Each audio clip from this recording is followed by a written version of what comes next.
I mean, as long as we're dogpiling, get him. At lunch, he told a story that I thought bore repeating. I wasn't going to tell it on Mike because I thought it was so. It painted him in such a bad light. That It does. I looked out for him, and I wasn't going to. I never was going to tell it on Mike until he brought it up. Right. At lunch. He brought it up at lunch, and then I just set a mic up for him because I want to hear it again. So the other night, around midnight, you texted me in a tizzy about what? Well, I was watching TV and At the office, and I had at fallen Airport asleep. Plaza. Yes, at the TST Town General Store, Right. in the studio where we're recording this right now. Yeah. And I'd fallen asleep on the couch watching TV, and about midnight I woke up and I had to go to the bathroom. I don't understand why any of that's relevant. Though. Because I really had to go to the bathroom. I'm going to the bathroom at midnight for whatever. You don't need to be like I fell asleep. I was I'm just watching saying, TV. The None point of that is that I really relevant. had to go to the bathroom, so like I was on a mission. Okay. And as I'm walking towards the bathroom, I hear something, and I see feet sticking out from the dog leg of the hallway where the ladies' room is. Right. And Midnight. When nobody else is in the building except you Yes. and these feet. Yes. He'd been watching TV, and he had just woken up. Did you get to that part? Or, he was ready to go to What are bed. you watching? It was a Wednesday, so probably Green Acres. Green Acres. Yeah. So I go straight into the bathroom. I do what I have to do, and now I'm worried. I'm like, hopefully, like me walking past him and hearing the door close made this guy wake up and he's going to be gone. You're not worried, and you're not. First thought isn't like, oh my God, there's somebody here unconscious. You're not going to check on them and see why they're laying in the fucking hall. They're snoring. What? They were snoring. So and they looked peaceful. He could be knocked out. A lot of people, like I see videos where people are fighting. Like whenever somebody gets knocked out, they're always like they always snore and shit. Yeah, just belabored breathing. Yeah. This was. It seemed like they were just sleeping. When we went to Florida, I checked on you every half hour. It was like it was such belabored breathing. This was sleeping on not. the floor. This was quiet, just snoring. So I was like, hopefully, like the closing of the door woke them up, and they're going to be But gone. what did you think was happening? What was why did you think this man was laying there sleeping at midnight? I thought that he was. You weren't concerned about his well-being? No, not really. And it's not like this is a guy who, like, once I saw the picture, I'm like, it's not like a bedraggled homeless man. No, it that's looks why like you would just be like like, a, "What the fuck's the matter, dude? Are it you looks okay? like a guy you would just see like at a pizza Are you all place right?" or- That's what I'd be like. Are you okay, dude? Exactly, yeah. Like, do you need help? Mm-hmm. He I can't just help but ignores notice him, you're on the basically. ground. He just ignores him. Okay. Steps over him. No, I stepped by him. Right. So then I'm in the bathroom, and I turned the light off, and so the fan turned off, and I could still hear the snoring outside. And I didn't have a phone on me. So what I was like, okay, what I'm gonna do is I'm like, I get the plan going. I got the key in my hand, all lined up, and like I'm just gonna go out the door. I kind of looked down, and I made a beeline for our door, got in, and locked it. No bathroom knife. No. Oh, damn. No. Shower knife. Yeah. It's a shower knife. And I wouldn't keep one here because then someone else could find it and use it against me. But you also have a stun gun. Again, it was in the office. I didn't think about it at the time. Okay. And those are illegal in New Jersey, so no, I really don't have one. So I make a beeline to the office, and I grab my phone, and I start texting Walt to try to figure out what I should do. Oh, I forgot to tell you even better parts to this. What would Walt do in this situation? So, is what he's wondering. So he texts me, I'm up. It was midnight, and usually I don't go to sleep till about 2. But that particular evening, I was tired. But of course, I was saying to myself, I'm gonna hit the hay. But I get this text, so now I'm like, okay, obviously I'm not gonna go to sleep right now. I want to see what the hell's going on. So I'm like,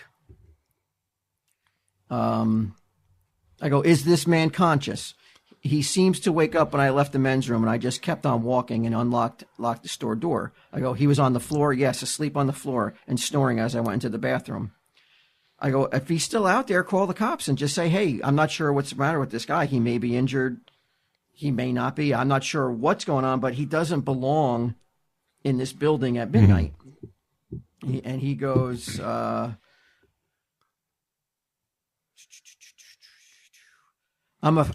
this is Git'em's response to that. I'm just afraid he's in the hallway and can hear me call. He's maintaining it. If you can't see his face And I right go, now. I just write to that. What? So what if he can hear you? That'll maybe prompt him to get up if he is just loitering. I'm just picturing him listening in at the door. Like he saw me. When I walked by him, he seemed to wake up. Like he stopped snoring and like stirred. And like I said, I made a beeline for the door. So I'm like, maybe he didn't see what door I went in, but he knows I'm in one of these doors. And I had come in here and I had muted the TV. Well, why are you so concerned if he can hear you call? What is going to happen? You're in if you're worried about your well-being, you are in a locked office, right? With a stun gun. With a stun gun, Allegedly. with a shower knife. Possibly. So then he writes, let me look up the non-emergency number, and I'll call as I run out the back door.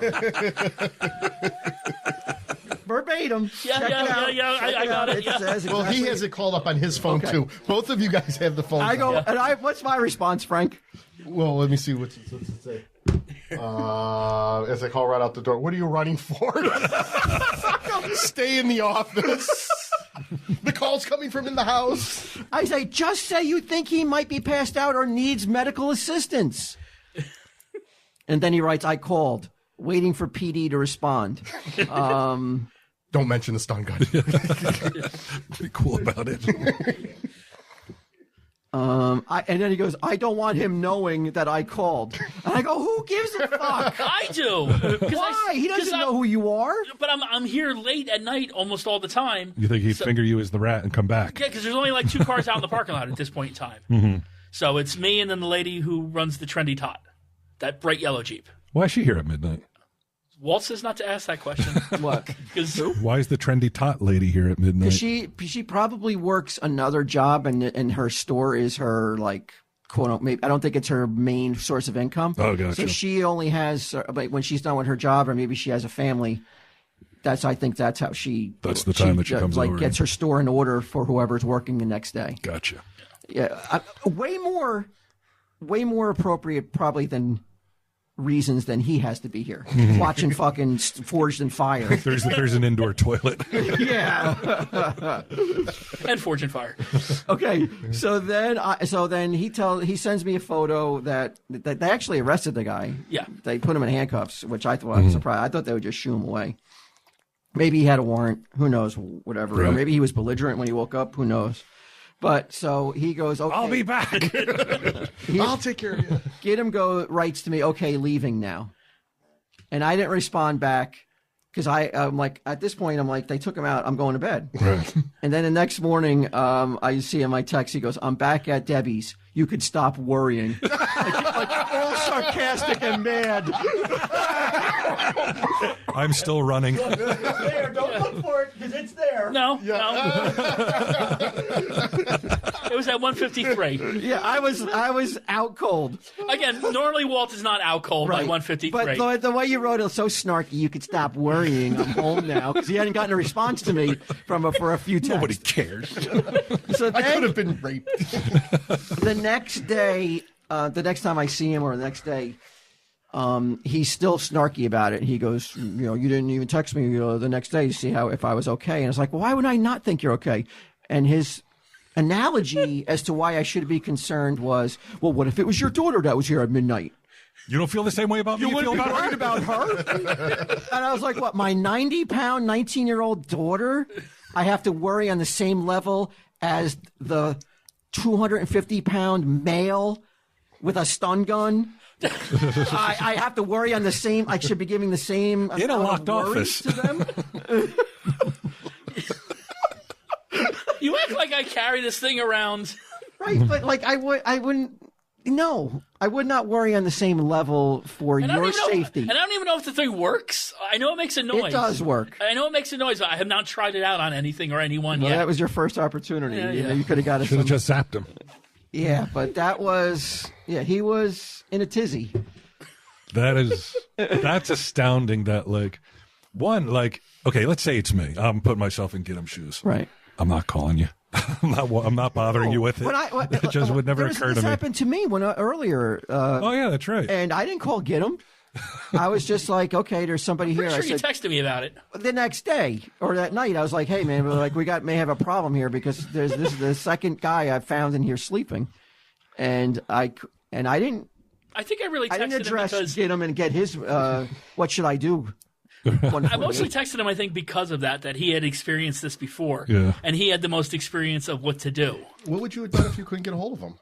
I would just call the non-police Committed emergency suicide. number. Stun gun. Zapped himself Sorry, out. Kari, with his fucking shower knife. I would have called the non-emergency number like I did, like that was my plan. You wouldn't have called. I would have thought you would have called your father, a former police officer. Dad, what should I do? Should I No, check him? because then he's going to be totally worried about me being here at night and stuff like that.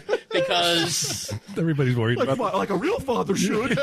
Not like you, fake daddy. he would have texted me to see if I had gotten back to Debbie's, I assumed when you sent me a picture of the guy being let out, and I was hiding behind the you were pillar. hiding behind a pillar, safe distance away, So that he didn't see my face. I could finally rest and go to sleep. No. No, obviously not. I had to fucking monitor you all the way back to Debbie's well. and hold your hand digitally. They could have let him out, or his friend could have Let him out. He's Dillinger. Yeah. He broke out. He's coming back. Yeah. It's like the slinging slasher in SpongeBob. Just keep seeing him I'm going to everywhere. get him, Rocco. He put me in here. But no walls can hold me. That's fucking amazing. I was reasonably sure he was okay. Like, not dying or... You did not check to see if his airway was clear. He You had was no idea if he was snoring, and it was You had no very idea if he had a heart attack or he was just a stumble bum. You had no idea. And Should have that's just why started giving him mouth to mouth to be Yeah, on the and safe that's- side. You should have tried to give him CPR. No, that's why I called the police. And then if he woke up, you just sit on him and call the cops. He wants to brag when he said, like, he came in the other day. I saved a woman's life last night. Oh yeah. But when he tell him that day. Was it one of those situation. stupid jokes like I didn't kill her? No, I was driving here, and a call came out over the radio that there was a woman who got into a fight with her husband, threatened to kill herself, and their phone was, He travels around with his scanner running. yes. It was a scanner, right? and the phone was pinging in Red Bank, and I was just driving through Red Bank. So I said, an extra set of eyes can't hurt. This is my business. The police could use my help. Yes, they could, and they did. No, tell exactly how the officer responded when you said, "Officer, I think I know where that car you're looking for is." I told her I knew where it was. And what was her reaction? Who the fuck are you? That's what she said. No, she's like, "How did you know?" And I pointed to the scanner. So, Yeah, you really kind of set yourself up as being the guy. Like if you're like, hey, I know where that car is. You're like, who are you and how do you even know why I'm here? no, I said, I think the car that you're looking for is over in front of the Walgreens. And I said, license plate P95. And she's like, how did you know about that? And I pointed to the scanner. Now, in his mind, he saved that woman's life. Oh, that was as much contact as you had with the lady? I didn't have any contact with her. Oh, I thought the story was going to go on. Like the dude came out and get him No, heroically paddled him. And he's walking around like the cock of the walk around the office telling people, I saved a woman's life last night. But there we have an opportunity when there's somebody in a dire situation possibly, and you fucking run with your fucking cock and balls in your hand, Yeah. fucking into the office and be like, I got to run out the back door now. When this guy could have been dying. That's pretty sad, Git'em. It's pretty pathetic. I didn't know you could run. Run is a figurative term. Oh, okay. But I do save up my energy for a cat like burst of speed. Holy shit. But the woman happened after that. So, it wasn't before that. Right. But I think you would like to save a life. I think you that's a moment. That's, I think, what the scanner is all about. I think you want to inject yourself somehow and you've got a lot of Richard Jewell vibes, bro. You do. And the man was a hero. He was wrongly, yes. Wrongly, but all his like Git'em vibes that Richard Jewell had cost him dearly, right? You would say, put him on the map as a suspect number one because of his over Git'em senses were tingling. Well, no, it was because there was an FBI agent who had it out for him. Even after they found the guy who did it, he still insisted that Jewell was the bomber. Okay, but he was wrong. And even though there was evidence that there was no way for him anyone physically possible to get from the Century Park to the phone where the call was made back to the park in time.